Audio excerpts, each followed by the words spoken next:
Seja muito bem-vindo a mais um episódio do podcast Líder AAA. Eu sou Caroline Marcon, consultora organizacional, coach executiva e autora do livro O Poder dos Times AAA. O episódio de hoje é sobre transformação cultural e a minha convidada é Cristina Nogueira. Cristina tem uma habilidade singular de fundir estratégia e cultura empresarial de maneira acessível e eficaz. Com um extenso histórico de colaborações com empresas de prestígio, é especialista em facilitar a criação de uma narrativa coesa entre os principais executivos e toda a organização. Seu trabalho proporciona uma clareza de propósito, um foco cirúrgico e um engajamento de alto nível motivacional. Com mais de 35 anos de experiência, a trajetória de Cristina é marcada por papéis de destaque como executiva em empresas como a Microsoft e a SAP, seguidos por sua atuação de sucesso como CEO e cofundadora de startups inovadoras, incluindo a Walking the Talk, consultoria global especializada em transformação cultural. Cristina também oferece seu aconselhamento a líderes de diversas indústrias e como membro de conselhos de administração em empresas privadas. Cris, que honra ter você aqui. Seja muito bem-vinda. É um prazer, né? Sempre conversar com você, fazer um bate-papo, trocar ideias, né? A gente aprende muito com você também, né? Obrigada. Nessa vida que a gente compartilhou, né? Em alguns momentos. Então, é um prazer estar aqui. Ah, que delícia, Cris. E a nossa conversa de hoje não poderia ter outro tema que não transformação cultural. Fizemos projetos juntas, sabemos o quanto é complexo esse tipo de trabalho nas empresas, o quanto gera curiosidade também. E vamos começar falando sobre isso. Cris, me conta por que é tão difícil fazer uma transformação cultural funcionar. Bom, primeiro, né, eu quero sempre dizer, né, a palavra difícil, ela existe quando a gente não sabe como fazer, né? Perfeito. Para mim já foi difícil dirigir, hoje eu já acho fácil, né? E, aliás, foi essa pergunta que muitas vezes me motivou, né? O meu estado constante de inconformismo, né, fez com que eu falasse, por que é tão difícil uma transformação cultural? Deve ter um jeito de arrumar isso, né? Então, eu diria que tem muitos aspectos. É óbvio que você está mexendo com o ser humano é um ser que tem vontade própria, né? Ele só se engaja nas coisas que fazem sentido para ele.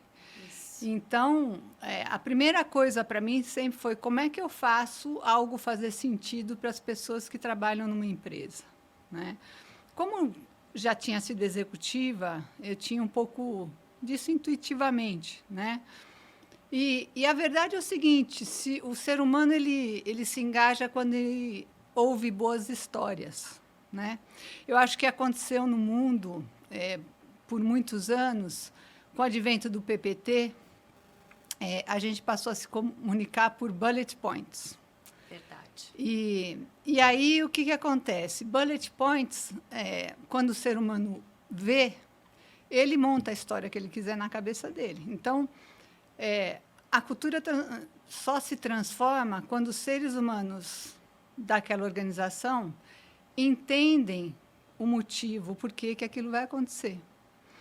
E isso não é uma coisa simples, porque quando a gente pega um executivo de uma organização, ele tem uma história na cabeça dele. E quando um CEO tem uma história na cabeça dele, o que ele pretende com aquela empresa, que visão que ele está tendo. Quando ele compartilha com o time dele, ele acha que todo mundo entendeu a mesma coisa.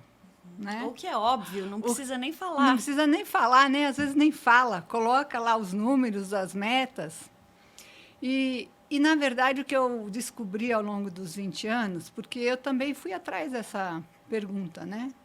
Falei, será que o CEO está fazendo é o que as pessoas estão entendendo? E aí comecei a individualmente testar que história tinha na cabeça de cada um. Impressionante, Carol, como as histórias são diferentes. As histórias são diferentes. Então, o primeiro ponto, por que é tão difícil? Porque se cada um na companhia escuta uma história, e todas são boas, qual ele segue, no que ele acredita. Então, o primeiro ponto para alguém se engajar numa transformação cultural é, primeiro, ele precisa ver o CEO e todos os da liderança da organização falando a mesma coisa, entusiasmados com a mesma coisa, colocando a mesma prioridade e querendo a mesma coisa, e motivados pela mesma coisa. Se eu não vejo isso, como é que eu vou confiar que esse time vai para uma direção? A minha tendência, provavelmente, é seguir quem é meu chefe. Exato, né? exato. Porque, óbvio, ele me avalia, né? Então, a primeira coisa que eu vejo que é tão difícil não é a cultura. Tão difícil é fazer o time executivo estar falando a mesma coisa, alinhado, motivado com a mesma coisa. Isso é a primeiro estágio. Grande batalha a ser vencida. Exatamente. Sabe, Cris, que isso me fez lembrar uma dinâmica que a gente costuma fazer com os grupos, que é, numa primeira sessão de alinhamento, pedir para cada um escrever num post-it qual é a visão da empresa para os próximos 2 anos, por exemplo. Exato. E eles escrevem num post-it e ninguém sabe quem escreveu, a gente depois abre e lê todos os posts e publica. Se tiver 10 pessoas na sala, normalmente tem 10 visões diferentes. Exatamente. E isso gera um constrangimento e, ao mesmo tempo, uma surpresa, né? Principalmente para o CEO, porque ele diz, meu Deus, mas eu falo disso sempre para vocês. Exatamente isso. Então, aquilo que parece óbvio não é tão óbvio. Né? A outra coisa que eu acho que dificulta muito, e isso eu vejo muito nas empresas brasileiras, eu, como participei de empresa americana, de empresa alemã, também fiz trabalho em outros lugares, né, na Europa, na Ásia.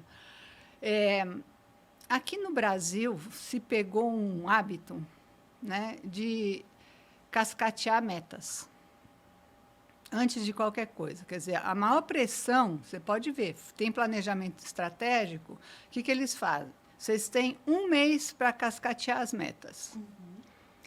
O que uma pessoa faz quando recebe uma meta? Vamos pensar. Ela vai atrás da meta, ela vai arrumar um jeito de ir atrás da meta.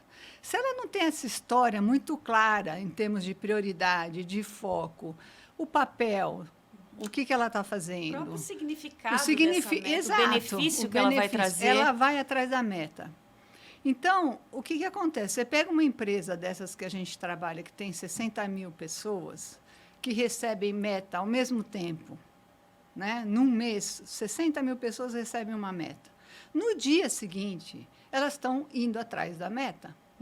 E aí não é à toa que fica uma complexidade, porque está todo mundo na sua prioridade em entregar a meta, mas sem a consciência do porquê daquela meta exatamente. E isso também eu pergunto. Me explica por que tem essa meta. Como a sua meta ajuda a quem?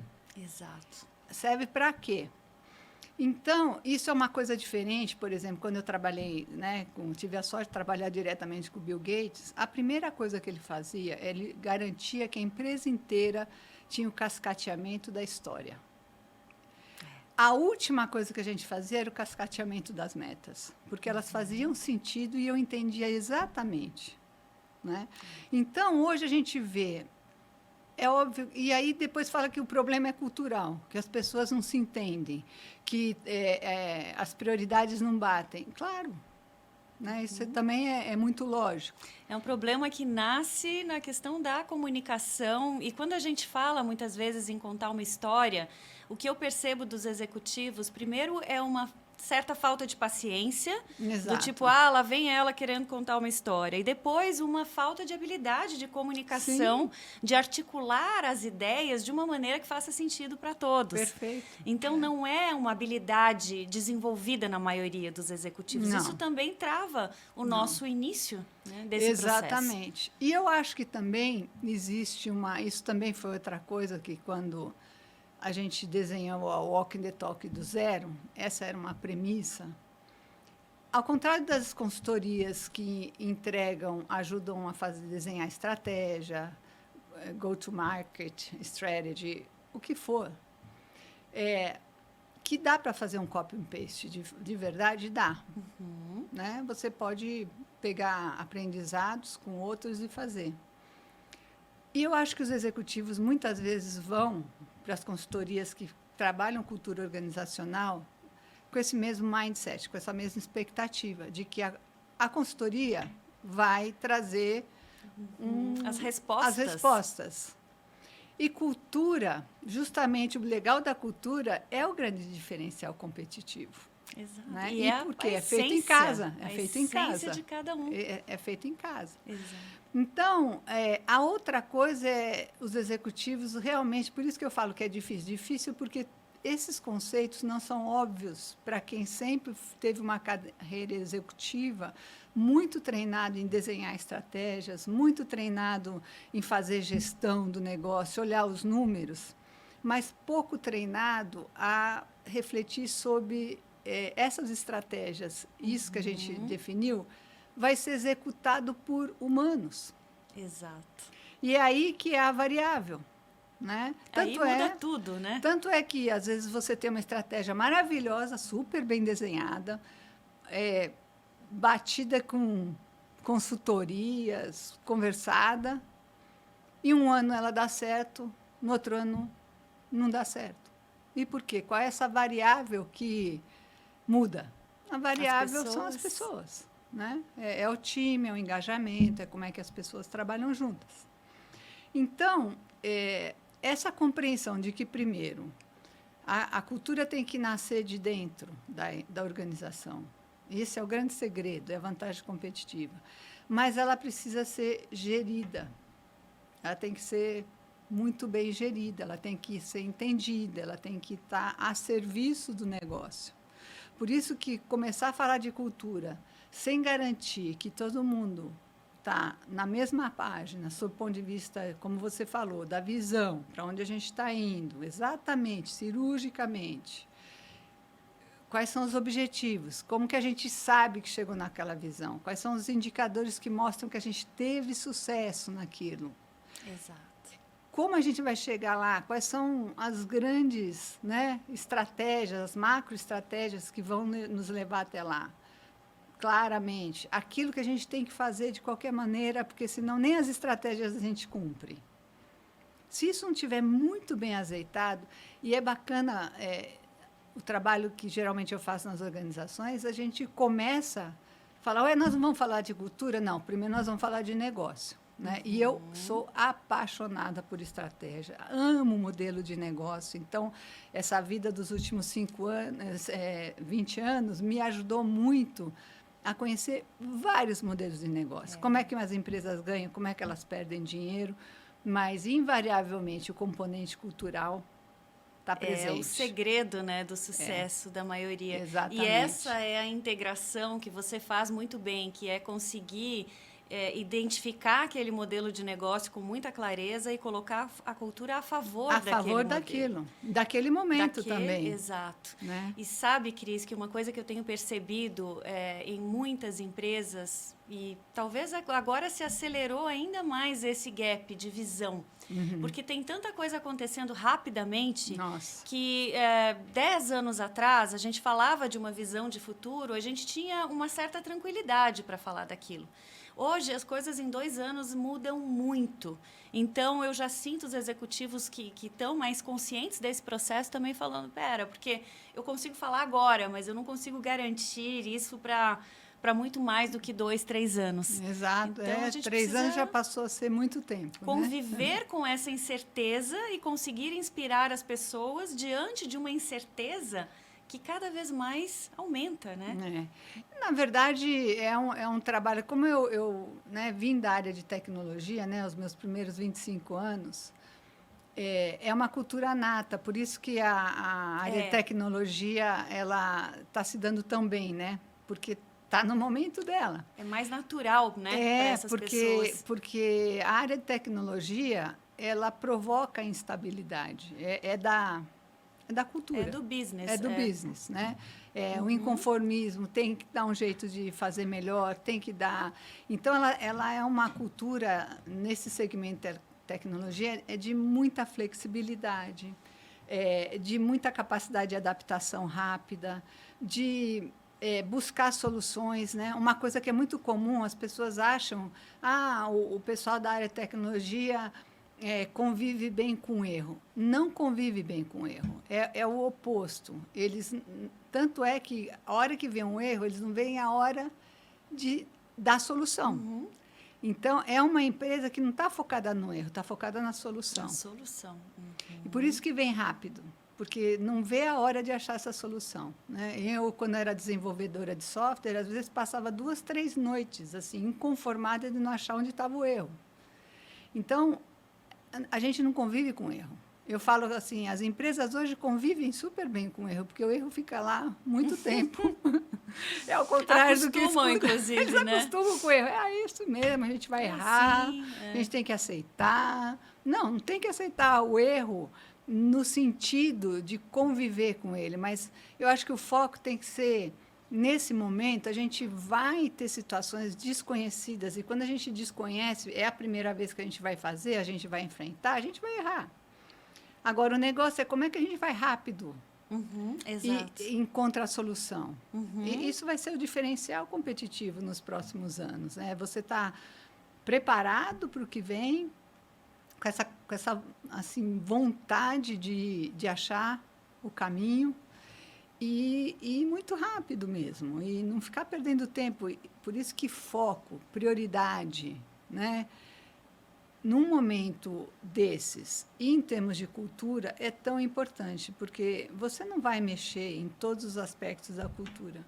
Exato. É impossível, Exato. certo? Você tem que ser cirúrgico, como você disse, né? Exato, exato. E então, para mim, tem duas coisas que ficam muito claras da nossa conversa aqui. Uma é realmente a clareza de para onde estamos indo, Isso. esse foco, e a outra é a disciplina em torno daquilo que foi combinado, que foi Exato. estabelecido, seja nas mensagens. Exato. E onde que, para mim, mais pega essa questão da disciplina? As empresas, muitas vezes, são hábeis em estabelecer novos processos, mas a parte do comportamento, e aí, principalmente da liderança, Sim. que deveria dar o exemplo, muitas vezes não percebe, ou às vezes na correria, ou porque não recebe também feedback dizendo, olha, é difícil, né? Você chegar para alguém do time executivo e dizer você está indo contra aquilo que você falou ontem.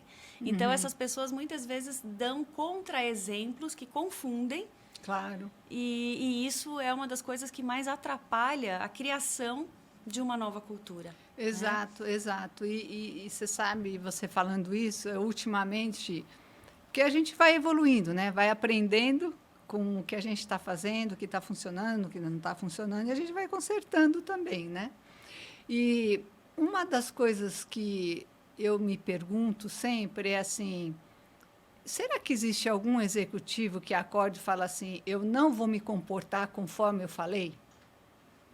Eu nunca encontrei nenhum, de verdade. Algum rebelde, né? Consciente. Fala, não, eu falei uma coisa, mas eu vou fazer outra. Não existe isso, de verdade. Então, por que isso acontece? Né? De novo, por que isso acontece? O que tem que fazer para ajudar esse executivo a perceber? Porque isso a gente não, o cérebro é um bicho preguiçoso. Ele está aí para não deixar a nossa energia ir embora. Né? Então, tudo que ele puder fazer no automático, ele vai fazer. Então, os hábitos existem por uma questão de sobrevivência. A gente tem que ter hábitos mesmo. Só que qual é o bom e o ruim? O bom do hábito é que você faz no automático, né?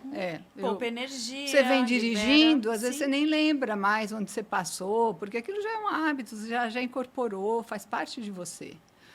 Só que no momento onde você tem que mudar esse hábito, tem um períodozinho de necessidade de consciência. Exato. Daquilo que você está fazendo. E um dos insights que eu tive ultimamente foi exatamente isso. Quer dizer, olhando para a organização, quem é que está olhando o que está acontecendo? Quem que está com aquele olhar objetivo? Observador. Tem alguém? Se você for olhar, todo mundo tem um papel, uma função do dia a dia. Então, todo mundo vai cair no hábito. Então, e por incrível que pareça, para uma transformação acontecer rápido, eu preciso identificar rapidamente quais são aquelas situações onde o hábito atual não ajuda o futuro. E eu Exato. preciso mexer. E Então, tem, isso que é o challenge, né? e tem mais, né, Cris? Às vezes a gente encontra dentro dessas organizações pessoas com insights extremamente precisos. Muito bom. Mas quem arrisca É. colocar o que está vendo? Porque para as pessoas sempre tem um risco, né? Primeiro, ninguém perguntou a minha opinião. Ainda que tenham perguntado, eu preciso, né, ter juízo. Exato. O que eu posso falar, o que eu devo falar para quem. Então, tem uma série de questões que aí a gente volta, né? Padrões culturais, mas que se a gente não tiver um ambiente também que permita essa troca, né? E a maioria das empresas ainda não tem. Exatamente. Não tem, e isso que é a grande chave, na verdade, né? Eu tenho pensado bastante que um papel que poderia e deveria ser, e eu estou atualmente em 2 empresas trabalhando esse modelo, é o business partner, né? Aqui no Brasil, quer dizer, quando ele foi criado o business partner, ele tinha exatamente essa função. O nome diz, né? É parceiro do negócio ou sócio do negócio. Ou seja, é alguém que deveria estar tão preocupado com a entrega de resultado quanto o sócio dele, né? Mas com papéis diferentes, né? E o papel do líder, do executivo, é definir a visão, dar a direção, criar o ambiente para aquilo que a gente quer fazer aconteça, engajar as pessoas, contar essa história, pôr todo mundo na mesma página. Esse é o papel dele. O business partner é aquela pessoa que não tem diretamente uma atuação na operação. Exato. E ele deveria estar lá observando e ter o direito de chegar e falar para as pessoas: olha o que eu vi agora, olha o que está acontecendo nesse momento. Porque é assim que a gente muda hábito, né? Agora, não esse em workshop. é um ponto. Exato. No workshop, a gente cria consciência, Isso. a gente mostra alternativas, ajuda a fazer escolhas, mas no dia a dia, quem está na operação é que precisa tomar essa frente. Exatamente. Agora, já que você trouxe os business partners, me parece que aí nós temos também uma grande oportunidade de melhoria. O que eu percebo, Cris, na maioria das empresas, que o business partner ainda não conquistou legitimidade frente à liderança, principalmente à alta liderança, para ser um agente transformador de cultura. O que você diria para essas pessoas que atuam como business partners para aumentar essa legitimidade? Primeiro, eu pergunto a primeira coisa: como é que você chama o líder que você apoia? Em geral, eles chamam de cliente. Eu falei: como é que você se comporta frente a um cliente? Cliente, de uma maneira geral. Né? Você está lá para fazer o quê com o cliente? Né? Você quer servir o cliente. Você está tirando pedido, no fundo. Né? Então, a primeira coisa é o business partner se ver como um agente de entrega de resultado e parceiro do negócio. Então, ele precisa entender de negócio. Não é um perfil fácil. Ele precisa entender de negócio, entender as nuances do papel daquela área, os objetivos daquela área, como que aquela área, vamos dizer, age no todo, as interdependências, isso é fundamental. As empresas esquecem que quando a gente faz um design organizacional, ela é um corpo inteiro, é um corpo vivo. E cada área tem o seu pedaço. Né? O business partner deveria ser uma rede, né, que está a serviço do negócio maior. E se falar, e se verem como esse agente de observador do dia a dia. Né? Quando eu converso com eles sobre isso, eles brilham os olhos, porque é o sonho deles. Né? Mas eles mesmos contam histórias sobre eles e agem de um lugar de cliente. Eu falei: então, a primeira coisa, tem que mudar o nome. Não pode chamar o líder que você serve de cliente, porque cliente você vai servir, você vai fazer o que ele quer, você não vai questionar. Ele vai te olhar também como alguém: ó, um braço, me ajuda aí, contrata ali, recruta lá, treina aqui. entendeu? Tem a crença muito incentivada de que cliente tem sempre razão. Exato. Então, como você vai desafiar um cliente, né? Já um parceiro te coloca numa posição de igual para igual. Exato. Que é o que a gente quer que elas conquistem cada vez mais, né? Os business partners. E a outra coisa que eu vou usar esse exemplo do business partner, mas serve para muitas outras coisas e também dificulta. Eu tenho conversado muito com os líderes. Essa realidade que você vive hoje aqui dentro da organização, estou falando internamente. Quem criou? Da onde veio? Por que é assim? E se você for ver, as pessoas não têm consciência do poder que as histórias que eles contam têm. Então, por exemplo, se eu sou um business partner, entro numa empresa, e qual a história que eu escuto? Ih, business partner aqui não é valorizado. Ih, business partner aqui, olha, você vai ter que lutar. Nossa, aqui, olha, aquele líder ali é difícil. Esse cara, toma cuidado com ele. Eu nem sei se isso é verdade, mas eu escuto essa história. Essa história vira uma verdade dentro da minha cabeça. Uhum. Então, muitas vezes eu brinco com eles, eu falo assim, olha, como é que a gente cria a realidade? Eu falo, são as histórias que viram realidade, né? Então, eu às vezes falo assim, olha, não pensa num jacaré azul de asa banguela. Eles começam a dar risada. Eu falei, isso não existe, mas na tua mente agora eu coloquei. Exato. Eu acabei de colocar uma coisa que não existe na tua cabeça. Uhum. E é a mesma coisa. Às vezes a gente não percebe. E os líderes têm um poder absurdo de falar isso. Eles falam, vai lá para aquela reunião, hein? Mas defende o nosso, que o cara vai vir em cima. Exato. Como é que eu entro nessa reunião? E questionam por que tem silos, né? Por que tem falta de colaboração. Então, é assim, não é que não tem... Escolha as histórias que... Torne a realidade que você quer. Fale as histórias que você quer que aconteçam. E elas acontecerão. Uhum. Se você fala as histórias que você não quer que aconteça, vai acontecer. Porque é aquilo que replica. E o poder da liderança é isso. Por isso que a liderança tem que ser uma liderança de muita consciência.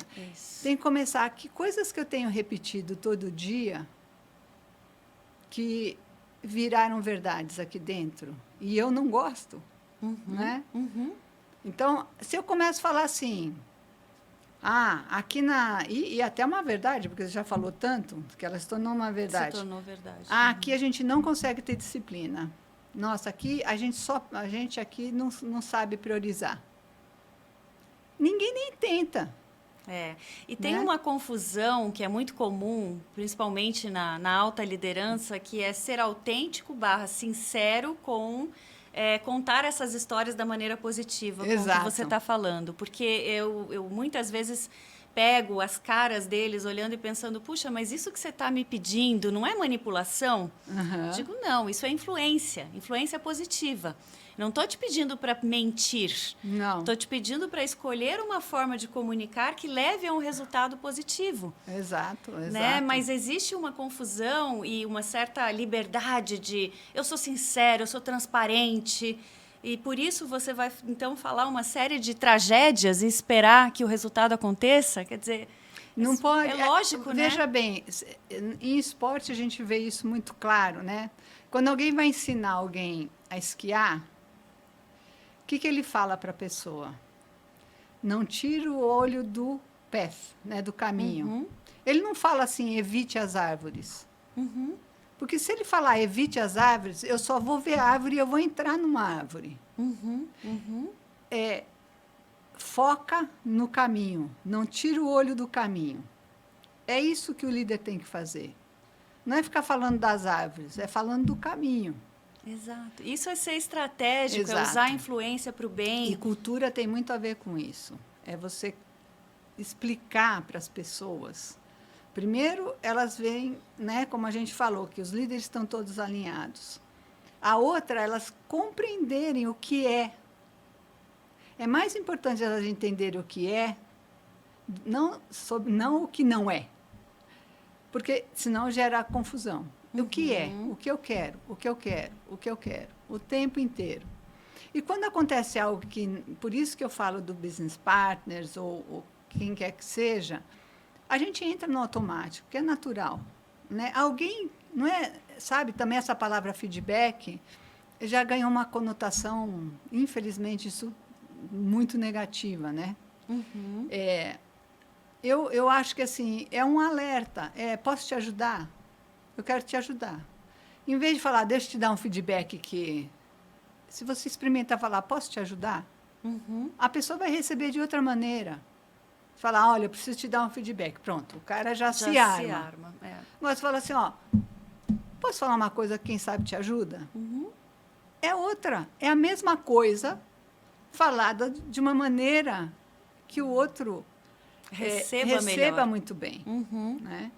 Então, eu acho que essas situações que a gente está falando, né, é complexo de fato, né, porque tem muito hábito aí, e é óbvio, o nosso instinto de sobrevivência, o natural é a gente falar assim, bom, deixa eu ver tudo que eu posso ter um problema, aí o resto, né, é gestão de risco isso, natural. Né? Mas se a gente só fica nisso, né, a mesma coisa, se uma empresa só olha custo, pode ver, pode estudar o que for. A empresa que ficou muito tempo olhando o custo, ela diminui. Ela deixa de crescer. Porque tudo é custo. Você vai com o mindset de cortar tudo, e você para de investir. Exato. Isso vai para um caminho maluco. Agora, fazer escolha, sim. Né? Então, eu acho, assim, finalizando essa coisa, por que é tão difícil, né? Tem uma outra coisa também, além disso tudo que a gente falou, que eu vejo que também aprendi, né? Você tem, na verdade, na gestão cultural, você tem, na minha visão, tem duas fases. Não tem mais do que isso.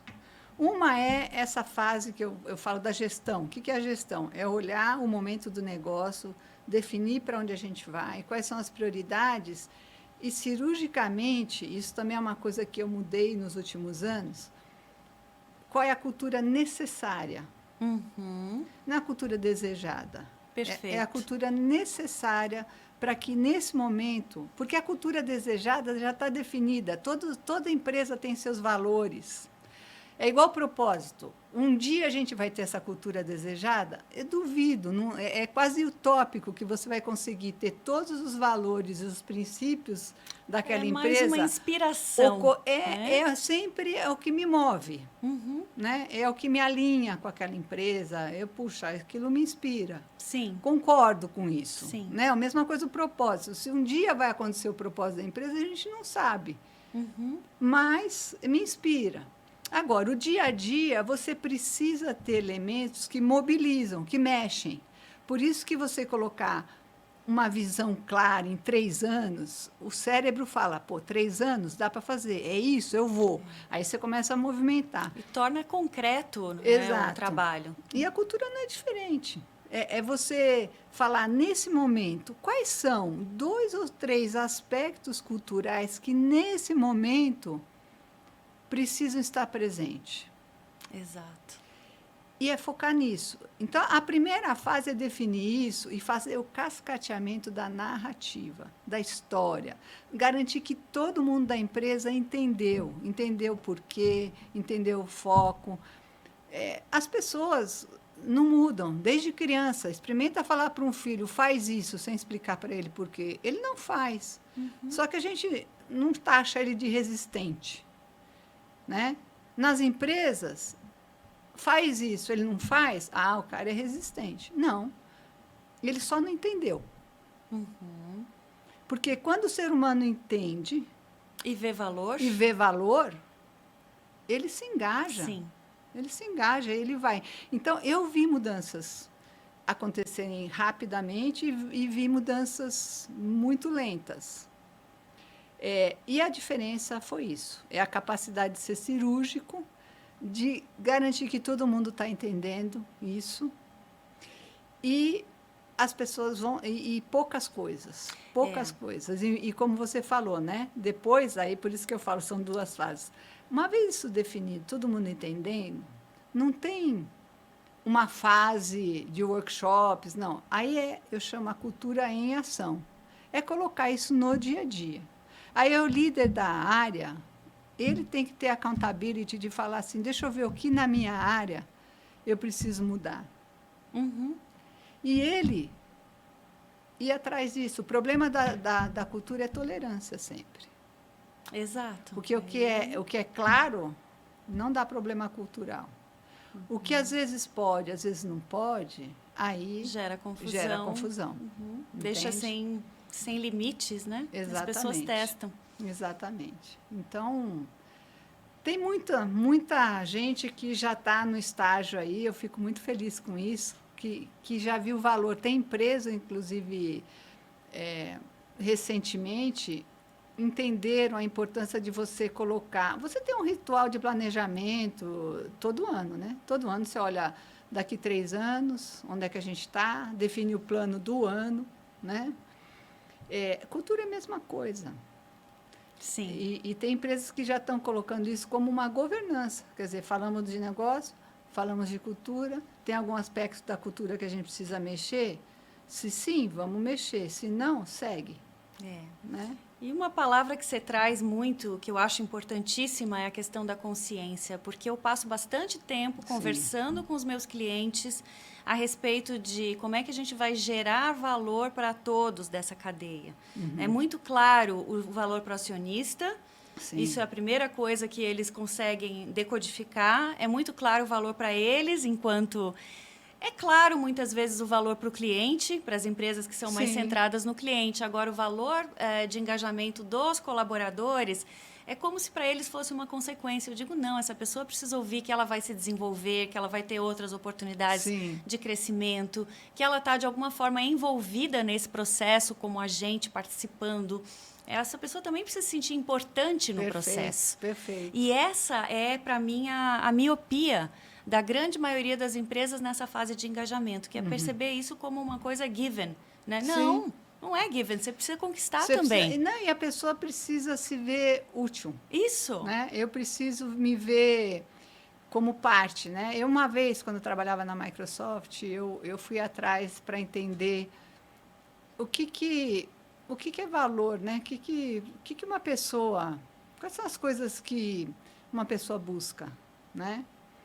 Então, uma é claramente desenvolvimento. Sim. Né? Isso é claro. E não muda. Ano após ano, está no topo da lista. Ainda bem, né? Porque o ser humano quer evoluir. Exato. Né? Em todos os sentidos. A outra coisa, ele poder contribuir. Ele também quer contribuir, senão...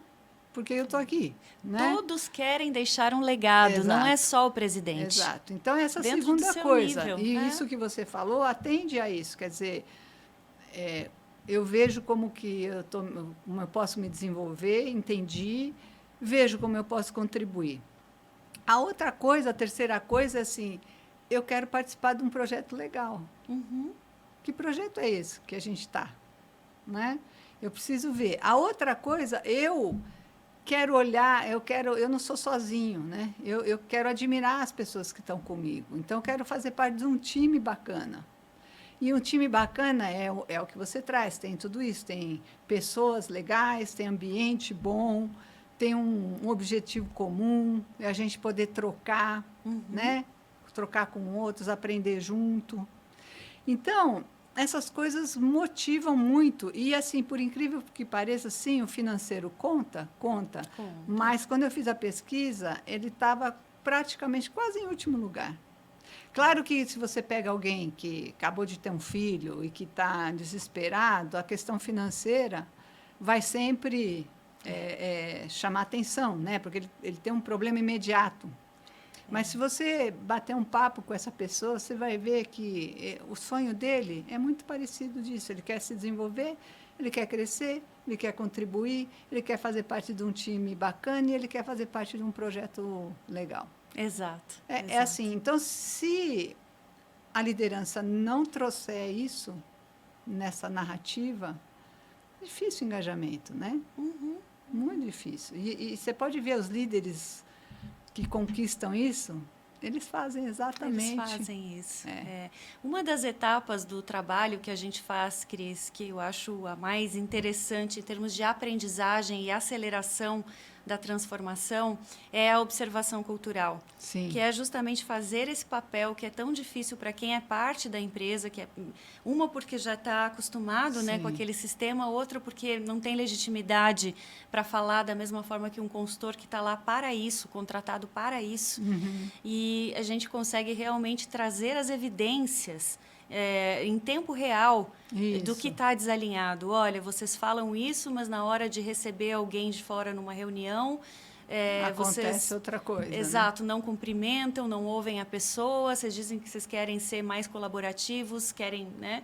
E na hora que chega alguém, vocês mal dão atenção para a pessoa. Então, assim, a gente começa a trazer evidência após evidência, eles vão dizendo, puxa, realmente agora eu entendi por que isso não está acontecendo da forma que eu planejei. Sim. Então, acho que para mim isso é um diferencial grande. Sim. E qual que é a resistência, né? Muitos líderes começam com esse processo e depois ouvir esse feedback se torna uma coisa também que eles nem todos estão preparados. Nem estão querendo, né? Eu acho que, assim, vamos falar em termos de teoria, né? De novo, assim, o porquê das coisas, né? Se você tem, né, em metodologia, lógico, não inventada por mim, mas de grandes estudiosos aí, você tem os resultados que você tem, isso que é a lógica, né? Eu gosto das lógicas, né? Você tem o resultado que você tem, basicamente, porque você faz o que você faz, né? Seja resultado da cultura, seja resultado do negócio. Ele sempre é decorrente do que é feito. E quando eu falo feito, eu vou além, não é só o comportamento. Também, com o meu mindset, eu desenho certos sistemas, eu desenho certas rotinas, eu desenho certas reuniões. Então, isso é o fazer. Eu faço isso, eu coloco isso. Agora, todo mundo acha que é muito simples, só mudar o que você faz. Mas aí, assim, é fácil? Por que a gente não muda o que faz? Porque tem uma coisa interior que a gente não enxerga direito, e a organização como um ser vivo também tem, de forma coletiva, que é a cultura. Você tem no nível do indivíduo, mas você tem no nível coletivo, que são as tais das crenças, os sentimentos que predominam ali. E aí a pergunta de novo, e como é que essas crenças foram formadas? Né? Se eu tenho o resultado que eu tenho, porque eu faço o que eu faço o que eu faço por causa das crenças que existem aqui dentro, como é que eu mudo? Onde que eu tenho que mexer? Onde que eu tenho que mexer? E a grande sacada todo mundo acha assim, não, então vamos mudar o comportamento que muda a crença. Ou, vamos tentar mudar. Não é assim. Na verdade, como é que as crenças foram formadas? E aí, conectando com o que você trouxe. Elas foram formadas pelas experiências que eu vivo no dia a dia da empresa. Exato. Então, um líder que se comporta de uma maneira é uma experiência. Então, se eu entro numa reunião, o dia que ele está bem-humorado é de um jeito, o dia que ele está mal-humorado, a reunião é de outro jeito. Eu começo a ter essa experiência. Eu escolho o que eu falo ou eu deixo de falar. Piso em ovos. Piso em ovos. Se ele está mal-humorado, hoje não. Mais do que isso, as histórias, conforme eu falei, começam antes da reunião. E hoje o fulano não está bem-humorado. Melhor não falar. Então, a coisa começa muito antes, porque você já viveu experiências. E aquele líder é um ser humano. Tem dia que ele está bem, tem dia que ele está realmente mal-humorado. Qual é o problema? É a inconsciência. Exato. Porque se eu sei que eu estou mal-humorado, eu tenho como me controlar. Ou tenho que avisar, gente, hoje não é um bom dia da gente conversar, eu não estou legal hoje. É papel dele avisar. Mas isso não acontece, por causa da inconsciência. Por isso que eu falo que o jogo é o jogo da consciência. Né? Exato. Porque a pessoa não vê. Então, para mudar a crença, tem que mudar a experiência. E a outra coisa que é comum fazer é você pegar um ambiente que já é viciado e tentar mudar a experiência naquele ambiente. Muito difícil, muito difícil. Eu falo, é igual o fumante que quer parar de fumar, mas continua convivendo com o fumante. Não é assim que ele vai parar. Ele fuma de maneira passiva, ainda que seja. Ele não consegue, não vai conseguir. Sim. Então, quando a gente fala de colocar a cultura em ação, é exatamente isso. Você entender quais são as experiências que hoje estão segurando a cultura que você não quer, não a cultura, os aspectos da cultura que podem prejudicar você entregar os seus resultados e por que eles existem. Quais são as experiências que hoje estão formando isso? E aí o que você tem que fazer? Mudar a experiência. Exato. Você tem que mudar a experiência. Agora, naquela mesma reunião, não, talvez você tenha que fazer um espaço de transição.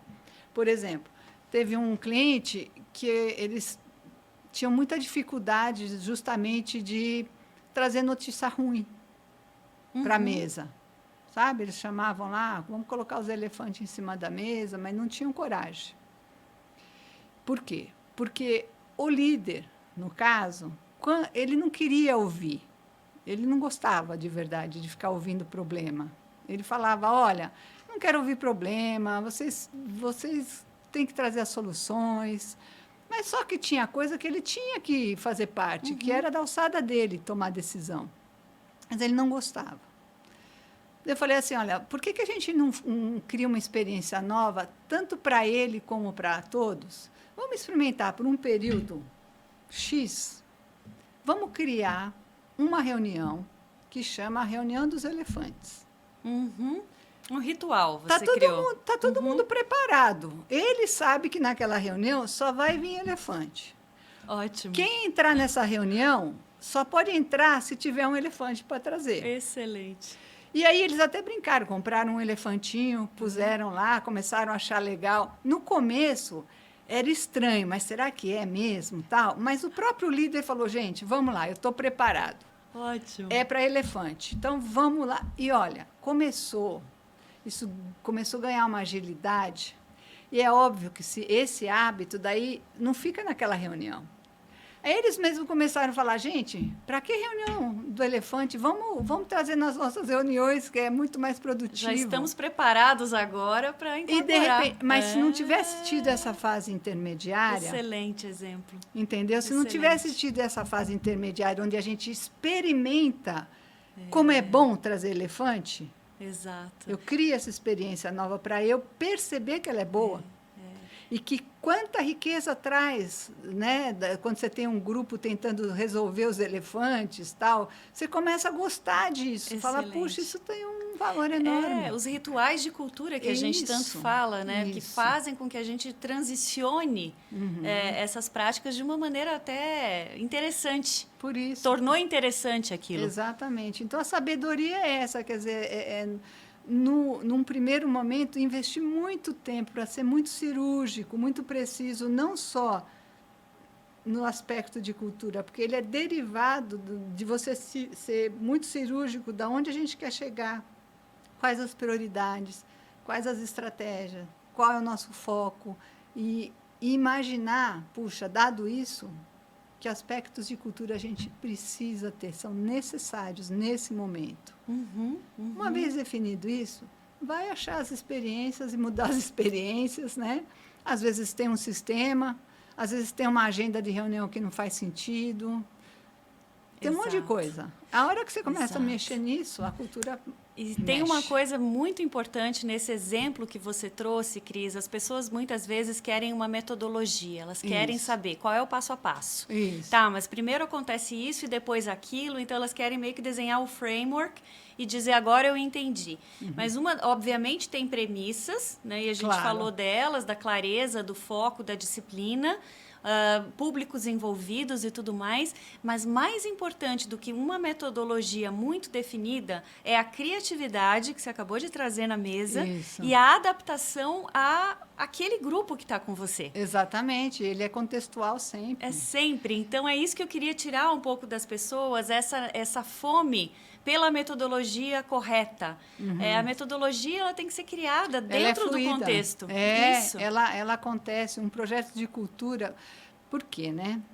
Isso tem um porquê também.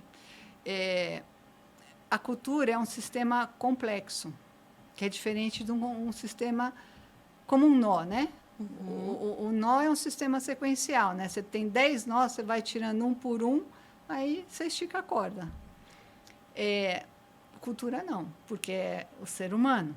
Você mexe num aspecto, às vezes você mexe o sistema inteiro. Então, por isso que eu falo, não adianta você ter um plano de cultura de 3 anos. Não é isso. Escolhe algumas coisas, mexe. Observa. Muda isso. várias experiências a mesma experiência, ou não a mesma experiência, mas o mesmo objetivo de troca de experiências, troca o tipo de reunião, troca um sistema, troca uma agenda, mexe num visual, faz uma brincadeira, mas todas querendo a mesma coisa. Perfeito. Pega uma coisa e mexe. Vê para onde foi. Porque a gente não sabe. Vê o que funcionou. Vê o que aconteceu. E, às vezes, funciona muito bem num determinado contexto, com um determinado grupo, e não faz sentido para outro. Exatamente. Porque depende da reação humana, né? Do que ele faz sentido, o que ele curte, o que ele não curte. E a outra coisa que eu acho também muito relevante, que é difícil realmente a gente... Quando a gente fala de disciplina, que disciplina que é importante na cultura? As pessoas estão acostumadas com um tipo de experiência, ou de cenário repetitivo.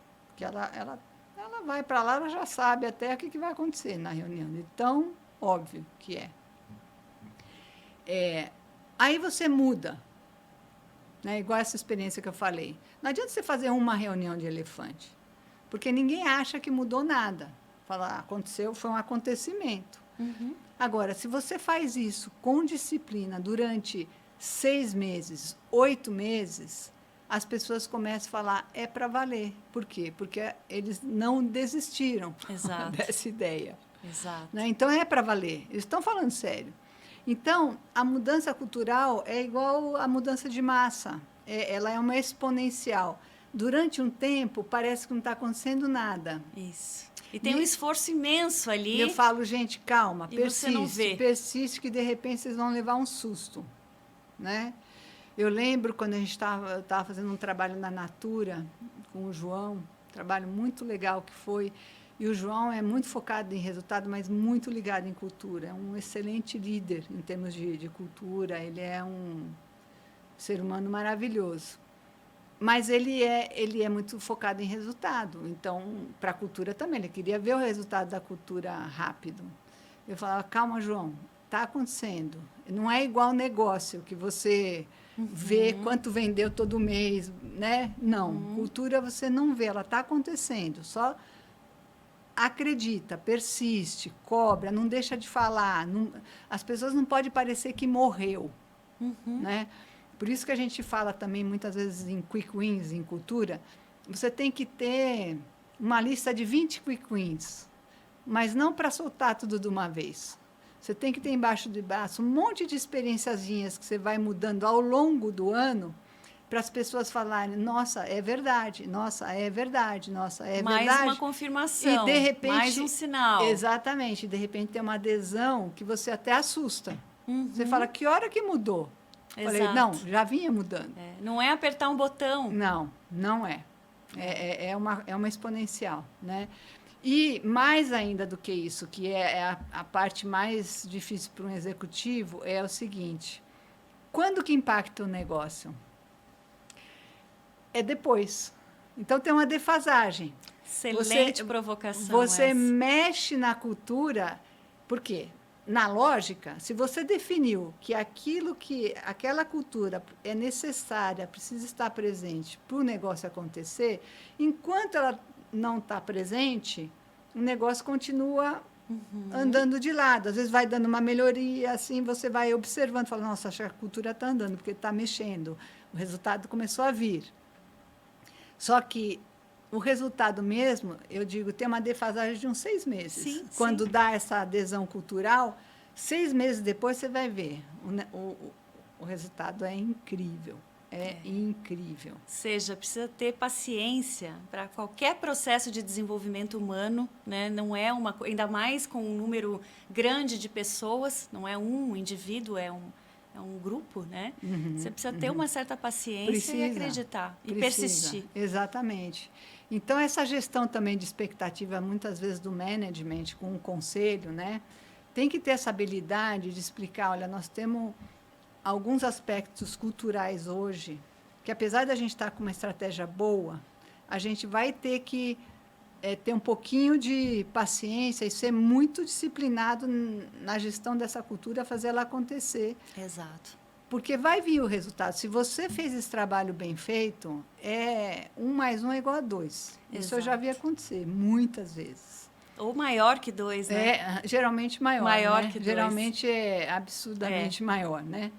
É. Então, agora, gerenciar o curto prazo com a gestão cultural, por isso que tem tanta angústia de que ela ande rápido, mas o único jeito dela andar rápido, e anda, eu já vi mudanças significativas ocorrerem em 1 ano, depende dessa capacidade de contar a história, o foco, engajar as pessoas, pôr todo mundo na mesma página, o pessoal animado com o projeto, entendendo o projeto, entendendo como que é a minha parte nisso, aí vai. Aí vai. E você mexe em poucas experiências, constantemente, muda. Perfeito. Mas o CEO precisa ser aquele que fica batendo o bumbo e não desiste. Perfeito. É um trabalho de resiliência, é um trabalho de criatividade, de adaptação. Muito forte. Tolerância a riscos, porque a gente vai tomar uns riscos, algumas coisas vão funcionar, outras nem tanto, e você precisa estar ajustando o tempo todo. Então, acho que tem uma série de habilidades importantes para você estar à frente de um processo de transformação cultural que, né? Claro, além de repertório, obviamente. Você falou de uma coisa importante, né? De tomar risco e tal. Às vezes a gente pensa em risco de negócio, mas como é difícil você tomar um risco quando você vê que uma pessoa não vai para o lado da cultura que você quer. E aí, ter a coragem de remover, né? Essa experiência, porque ele é uma experiência. Sim, e coragem é outra questão-chave, né? Então, isso, se você for... Eu vi várias entrevistas de executivos que eles sempre fazem essa pergunta, né? Olhando para trás agora, se você tivesse que fazer uma coisa diferente, que você se arrependeu de não ter feito, o que é? Invariavelmente, eles falam ter tido a coragem de tirar aquelas pessoas mais rapidamente. Isso não é desumanizar. Você pode fazer isso de um jeito bom, porque a pessoa também está sofrendo. Eu lembro, digo até por mim, que quando houve a saída do Bill Gates da Microsoft, teve uma mudança cultural muito grande, porque o Steve Ballmer tinha um modelo de gestão muito diferente, o oposto, eu diria. Por isso que eles davam certo, porque o Steve Ballmer, muito curto prazo, o Bill Gates, sei lá, você perdia de vista o prazo dele, né? Muito longo prazo, e a combinação dos dois dava uma coisa interessante. Quando você removeu um deles, né? E não é julgando o Steve Ballmer, eu gostava muito dele, mas só que é o perfil dele. Eu falei, puxa, já não é mais a empresa que eu curtia, né? Então, sair da Microsoft, para mim, foi muito difícil, porque eu adorava. Mas, só que era uma ilusão, entendeu? Então, assim, a gente começa a sofrer também. Exato. E aí você é contracultural, porque a empresa já decidiu que vai para lá, e você tenta ficar naquele passado. Então, isso é ruim para a pessoa, é ruim para a organização, é ruim para o time que essa pessoa cuida.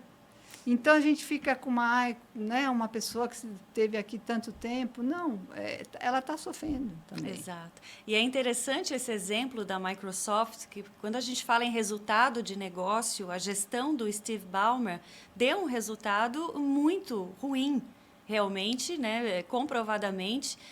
Com a gestão do Satya Nadella, quando ele assumiu, resgatou, a primeira coisa que ele fez foi transformação cultural. Claro.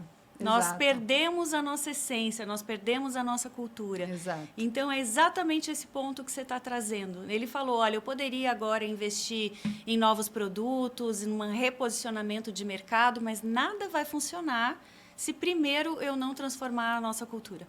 Exatamente. E você tem que entender esse DNA, sabe? O DNA, é muito perigoso mexer com o DNA de uma empresa. Exato. Geralmente não dá certo. Eu não me lembro de ter visto, né? De ter visto. Você pode agregar coisas, conciliar coisas. Agora, tirar o DNA, a essência da empresa, ela vai lutar para ficar viva. Né? Exato. Então, ela se perde. E é o que você falou, as melhores pessoas que compartilhavam daquele DNA, elas acabam não se reconhecendo mais. Exatamente. Eu falo assim, com os executivos, eu uso um exemplo, eu falo, alguém criou essa obra, né? Vamos dizer assim, vamos fazer uma comparação com o artista, né? Um dia, Shakespeare, né, criou uma obra, né? Sei lá, o Hamlet. 1800 e alguma coisa. Como é que essa obra fica viva até hoje? É a mesma obra. Como é que ela se mantém viva, sendo que o mundo mudou tanto, né? Porque tem intérpretes que pegam a obra e atualizam para aquele momento, né? É a mesma obra? A essência é a obra. Só que eu traduzi para esse momento presente. Sim. É isso que mantém uma obra viva. Então, eu vejo, às vezes, os CEOs, às vezes, com muito boa intenção, não percebendo que eles estão alterando a obra. Então, quando eles alteram a obra, eles matam. A obra some. Exato. Eles nem percebem. Pode até ser que crie-se uma nova. E tem também, né, Cris, mas vaidade. Precisa ter essa consciência de novo, né? Mas tem também vaidade de alguns de dizer, eu quero deixar a minha marca na gestão, o meu legado. E, em função disso, às vezes exageram também e acabam detonando com o DNA da companhia. Por isso que eu acho que assim, os conselhos, eles precisam... Na minha visão, o grande papel de um conselho é contratar o CEO correto, porque o resto vem a reboque, né? E uma das coisas do CEO correto é se ele entende a essência dessa empresa e para onde essa empresa tem vocação para ir, qual é a oportunidade que essa empresa tem no mercado, o que a diferencia, etc. Porque isso é a base. Porque se ele mexer com isso, vai ser muito difícil essa empresa dar certo. Perfeito. Então, eu acho que tem isso. Os executivos precisam entender que muitas vezes eles são intérpretes. Exato. Eles não são autores. Exato. Né? Mas os dois são artistas. Ter a sabedoria... Os dois são artistas. Os dois são artistas. E tem seu valor. Né? É muito difícil. Você pega... Né? Quem já foi para uma Broadway, eu já fui aqui no teatro, né? Municipal, né? Assistir qualquer obra. Como é legal ver um intérprete bom, né? Com certeza. Que enche os olhos, né? De ver ele interpretando uma coisa assim, nossa, maravilhoso. Olha que insight valioso para a liderança. Né? Para deixar a sua marca, para perpetuar um legado, você não precisa ser o artista, você pode ser o intérprete. Exato. Então, eu acho que isso se perde muito também. E quem perde é todo mundo. Perde o CEO, perde a empresa, perde os funcionários. Né? Então, essa compreensão da essência... Eu nem questiono, por isso que eu falo, a cultura desejada ela já está escrita, ela já talvez ela nunca vai ser atingida na sua plenitude, né? Mas não vamos mexer com isso, né? Vamos para a cultura necessária, para o aspecto cultural necessário naquele momento. Perfeito. Mexe naquilo. Aquilo lá dá um resultado absurdo. Perfeito. Cris, como sempre, o seu pragmatismo é uma coisa que ao mesmo tempo inspira, mas depois, de uma forma muito pragmática, dizer, né, vamos voltar aqui para a realidade. Muito mesmo. Legal. Te agradeço muito por essa imagina, conversa. Foi uma delícia, como sempre, né? Falar sempre. das coisas que a gente vive faz a gente viver. Com né? certeza. Estamos as duas com os olhos brilhando aqui. Eu espero que vocês tenham gostado desse episódio e aprendido tanto quanto nós gostamos. Obrigada, Cris. Se você gostou, deixe o seu comentário para a gente saber. Muito obrigada por ter ficado até aqui e até o próximo episódio.